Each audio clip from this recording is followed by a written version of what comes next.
Now it's time for Inspirational Women and my guest, Marisa Reichardt, an author of young adult books. And her latest is A Shot at Normal. Marisa is the mom of a teen daughter just entering college, and her husband is a public school teacher. So she has some very personal experiences that qualify her well for writing for her audience, which really is all of us. Marisa Reichardt, good morning. Thank you so greatly for being with us this morning. Good morning. It's so great to be here. Thanks for having me. Well, I'm the one who is really thankful. I'm grateful to you for the work that you're doing. And in particular, I'm holding in my hand your newest book, A Shot at Normal. And it's such an incredible story. And I love the fact that, of course, it is a young adult novel. So certainly geared for this age group. But the thing with young adult and even with children's books, I find adults, we have a lot to learn and, be able to have good conversations with these books, and particularly with A Shot at Normal, because it is, if nothing else, just so relevant for our times. Yeah, thank you so much for saying that. I agree. I think that young adult books, while they're, primarily for teen readers, I do think that they have the potential to open up so many wonderful conversations that parents and grandparents and caretakers can have with their teens about things that are going on. And it gives them sort of a safe space to explore things as well. And explore is really a perfect word here, because you actually began writing this book because books take more than a couple of months to write, right? Isn't that correct? Yes. Yeah. Yes. I would love if it only took a couple of months for me to write a book, but I've yet to get there yet. So the book was in process prior to the pandemic, prior to all this fury and flurry around COVID. Yes, it was. I actually came up with the idea for this book in 2018. I drafted it in 2019, and we finished up copy edits, which is sort of the last thing that you do with edits, in March of 2020, about 2 weeks after the lockdown happened. So it was kind of surreal to release this book in February of 2021, a book about a teenage girl who fights her parents for the right to be vaccinated in the midst of a global vaccination effort for COVID. So the timing was really interesting and also exciting. And so what was your impetus that gave you the idea to even begin writing A Shot at Normal? Yeah, I mean, it's a topic that I've always had felt strongly about. Certainly conversations around vaccination and hesitancy and misinformation isn't anything new. I think it's just more at the forefront now due to COVID. But I was seeing people that I knew who were making the choice not to vaccinate their babies. And at the time, my daughter was older and was participating in a variety of things, public school being one of them, sleepaway camp, sports, all things that required a proof of vaccination. And so I started thinking about it from a teen perspective, like, well, what's that going to look like when those babies are teenagers and, the age that my daughter is and wants to participate in these things that my daughter is participating in and maybe won't be able to because of the lack of vaccination. And, would those kids be resentful? Would they be angry? What would those conversations look like? And that, the idea of just writing about a teenager who was exploring something like that really piqued my interest. So as you wrote, Marisa, did you have some experiences, or was this all merely speculation as to how it might unfold? So, I mean, I definitely went on the research hole, and I don't even really, I almost don't like calling I don't like calling what you do online necessarily research. I think that's part of what's gotten us into this mess around vaccination and misinformation. But I guess I was more of a lurker in some of these discussion groups and Facebook pages, and just sort of checking out the conversations that were being had. And so, it was fictional. The seed of it came from, like I said, people that I actually saw in my own life making these decisions. But I feel like, the basis of this book is something that's very typical, right? I think it's very natural for teenagers to question their parents when they reach a certain age. Like, that's where I feel like you find out your parents aren't perfect and maybe they don't know everything. I mean, I remember how I felt when I realized my mom wasn't perfect and didn't know everything. It was bittersweet. It was kind of cool because I realized there was something I knew that she didn't, but it was also made me sort of sad because you realize maybe they're not who you can always lean on and depend on, because maybe they don't know everything and sometimes you have to figure things out for yourself. So I felt like young adult was the perfect place to explore somebody who's realizing that she really does not agree with her parents on something very, very big. Because I think, it's one thing to be like, hey, my parents always have Thousand Island dressing and I decided I like ranch dressing. I wish they had that in the house. It's quite different when you start looking at things, more morally, politically, religiously, and realizing that you have huge gaps of difference with your parents on these things. And so A Shot at Normal really, I feel you really presented in such a balanced way, which I really admired, because I was really seeing both sides, and I could feel my temperature rise and and get tightness in my chest because of some of the things that were being said. So you're very talented at being able to really see all these perspectives and present it in such a way that's so readable. Yeah, I mean, I think that there's sort of something happening out there where this villainization of anti-vaxxers, and a lot of the ones, particularly parents, and it's not just anti-vax, like someone that has vaccine hesitancy, they're coming out of a place of love, being parents and wanting to do the best thing for their children. So as a parent myself, that was a headspace that I absolutely understood. It's just that what makes me feel like I'm doing my job of what I need to do as a parent, and the best choices to protect my child would be to vaccinate her.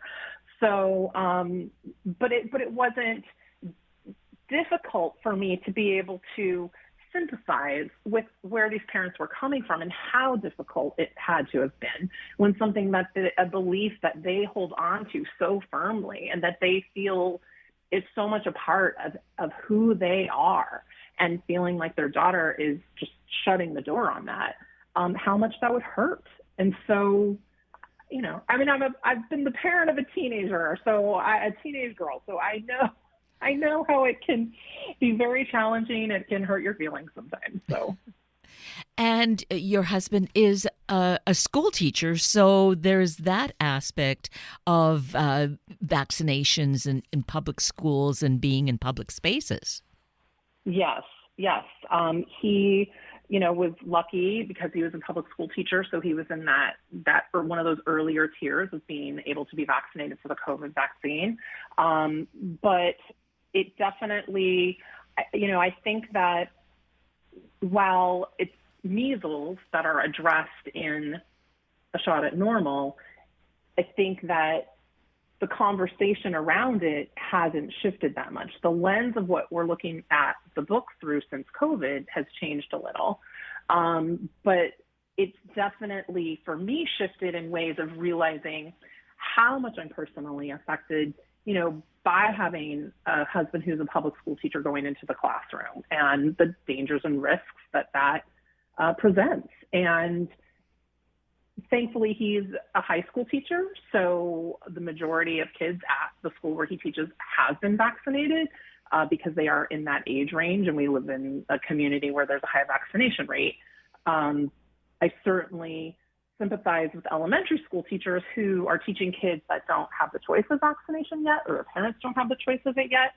And I think, teachers care so much about their students, and they're still like putting themselves at risk in ways that I wish they didn't have to.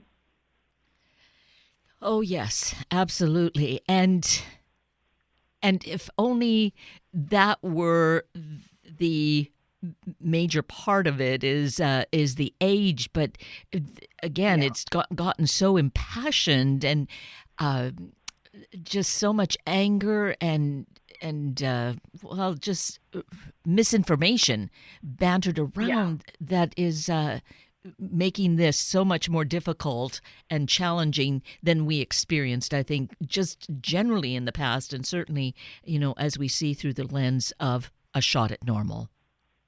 Yeah, I agree. It's frustrating to see what's happening, because I feel like so much of it is based on misinformation, and you just want to be able to find a way for everybody to be able to come to the table, but there still is so much anger that it's difficult to do that. It's a challenge. And so much taking misinformation. Of course, I guess, it comes from the point, well, why should I think that what you have is fact, and you don't think what I have? But it just seems, when I see some of the misinformation or hear it more so, it just makes my mind kind of, go into, reverberation. I can't comprehend. Yeah, no, I feel the same way. It is a little bit mind blowing sometimes, some of the stuff that's out there, microchips and,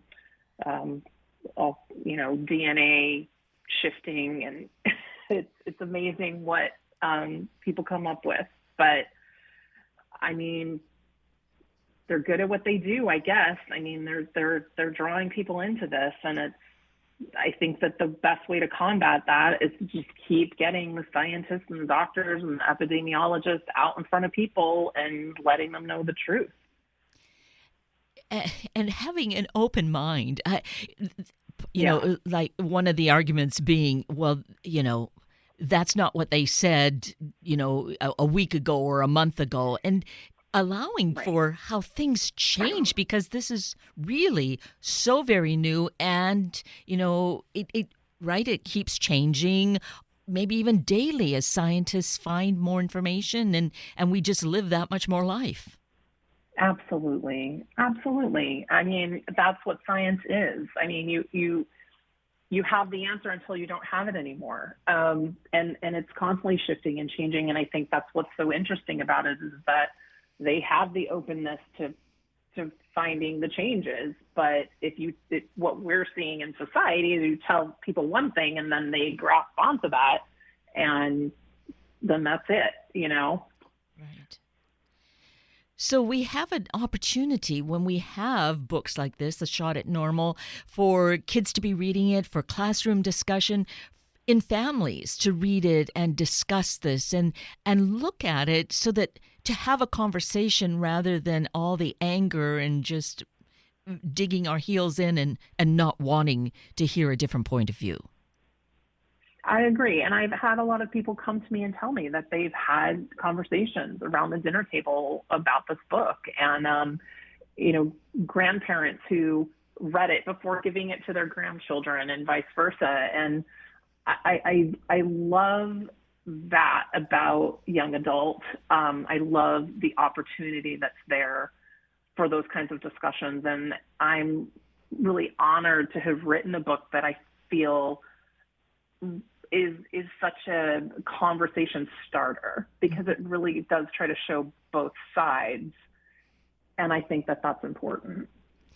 And all of that comes up within the book. You have the teenager, the young kids, the parents, the grandparents, having all the generations really engaged in the different perspectives, and having a chance to discuss people's reactions and why they're having them and what we might do if we were in that situation.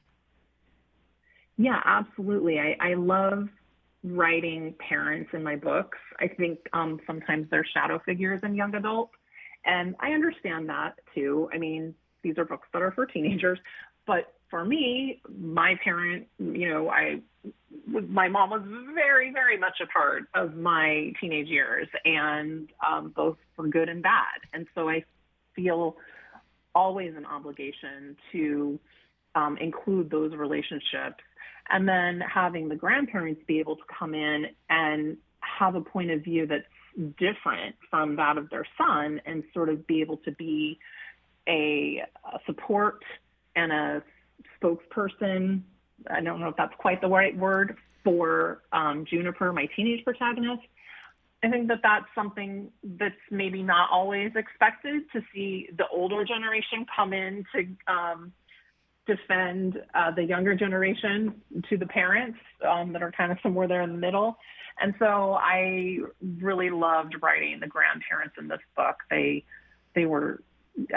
really, really love the grandma. I really love Mimi in this book. She's a lot of fun. Oh yes, yes, she's a wonderful support, and we can feel for her. I think with having the position that she stands in, and wondering about her son's tirade with her. My thought was, sometimes we just have issues that we need to heal before we can really start pushing some of the agenda onto each other. Oh, absolutely. Yeah, and I think, there's probably a part of Mimi that thinks, what did I do, right? Because isn't that parents have a tendency to do that? Where did I go wrong? How did my son get so far off the track? Is this my fault? Is this something I did? Is this something that I taught? And so I think that she feels an extra responsibility to Juniper for feeling a responsibility for her son. Right. And I think with grandparents, I know when I look at my parents when they had their grandchildren, it was so much different. They were at liberty, I guess, to be a haven for them and to spoil them. Whereas with me and with my brother, well, there was a harder line that we had to toe. There were still rules. Yes, yes, exactly. No rules at grandma's house. Yeah.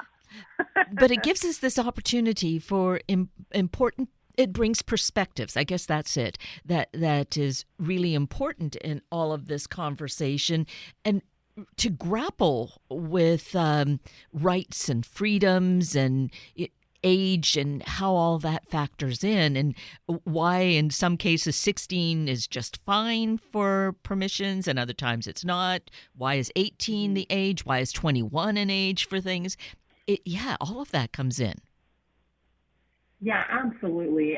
Again, I think it came a lot from a place of being the mom of a teenager and realizing, wow, we're really selling this generation short. I mean, they, from what I've found, are one of the most engaged generations. They're passionate about so much. They really do have an understanding of so much. They're being exposed to so many things. And I think, we're doing them a disservice by thinking that they're incapable of making some of these bigger decisions, because from what I've seen, they're more capable than some of the adults out there. Yes, and have maybe a more honest vision because they don't have a lot of baggage bringing them to this place and seeing things more clearly. Yeah, and I think too, I mean, they have something at stake here. I know again, I hate to bring up my daughter again, she's a freshman in college, and she spent, junior and senior year mostly at home online. And the thing that kind of allowed her to be able to go to college and have a more typical college experience was the fact when they opened up the vaccine to her age group. And now she's in DC. She's living in a dorm. She's attending classes in person, and she's doing great. And I think how wonderful that this came along for her, and that she also knew absolutely, I want to do this because I feel like it's a way to get my life back in a safer way. Hmm. And we see that happening in a shot at normal with Juniper, of just normal feeling like I want to be able to be where other kids my age are and go to a school and that sort of thing. So it's just, yeah. Again, the book leads us down these pathways of really having a better understanding. Yeah, I think the really fun thing about Juniper was because she's not vaccinated, she's not able to attend public school in California, where you have to show proof of vaccination. And so she brings to the forefront some of those typical things that we take for granted. And I think the timing of the book is so interesting because I think that the things that she's saying she wants to do, go to a Friday night football game, go to a school dance, have a locker in the hallway. She's got this obsession with wanting to go to the school cafeteria. She thinks that's where the action happens because she's seen a movie with it.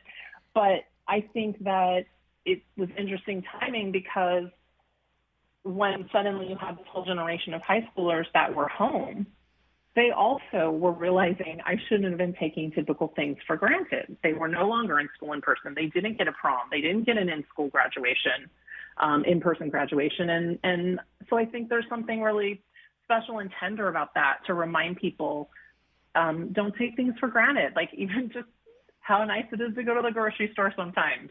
So I think that's really cool about Juniper.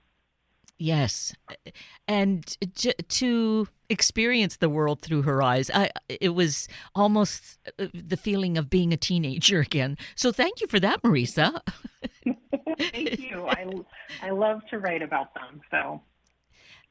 So here we do have this opportunity for what is a very current and important conversation about vaccinations. I don't know that we would have thought it would have been to the height that it is. We, say even 2 years ago, which would have been just pre-pandemic, that this is where we would find ourselves. But it certainly is something that we have to face and discuss and see how we could do it in calmer, more rational tones, and to understand. My big thing is I want to do this for the greater good. Greater good doesn't seem to necessarily fall into the general conversation a lot of the time, does it? I would agree with you, and I think that that's one of the more frustrating aspects. Is like when did we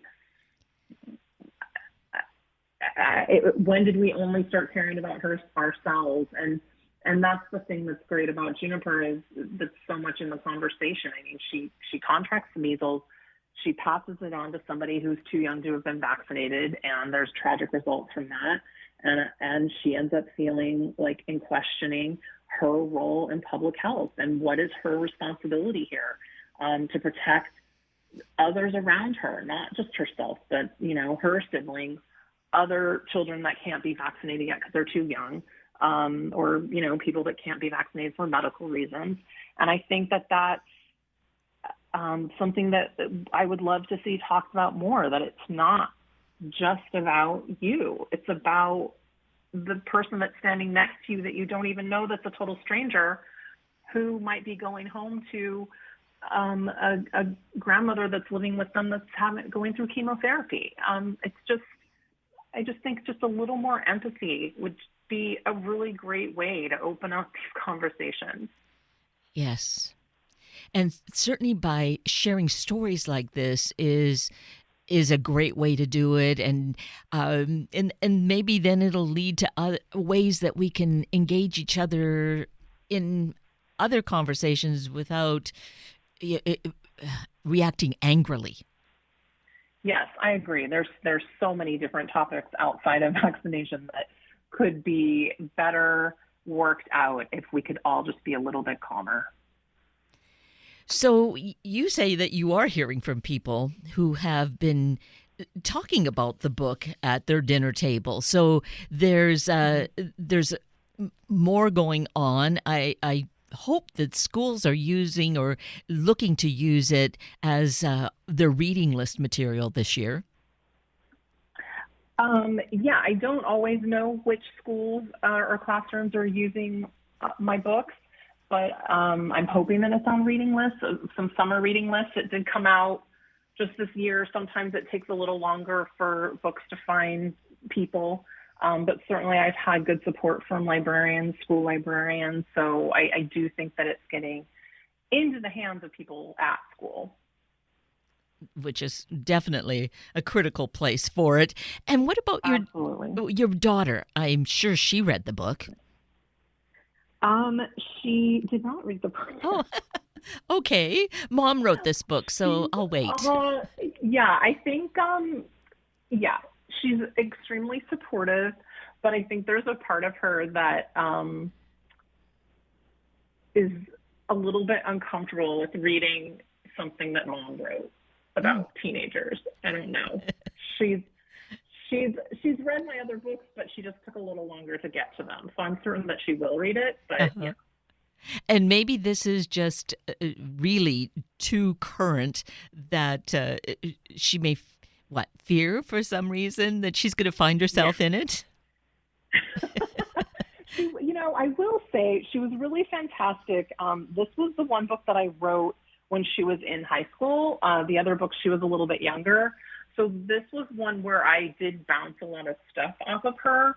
And she did have ideas about things and, what Juniper should wear to the school dance and some of the jokes that are in it and things like that. So she was definitely more participatory in the creative process of this one.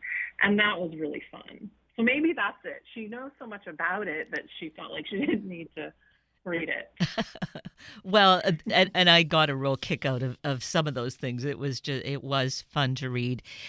And while not fun, it was just really good to read about the interaction with the parents, their point of view, and really having her portrayed as the very confident, determined young woman that she was. And others showed that appreciation about, how solid she was as a person, even then a boyfriend. So I think that is a really great message to put across, to not want to conform to what everybody else in the crowd is doing, but really know your own heart and mind.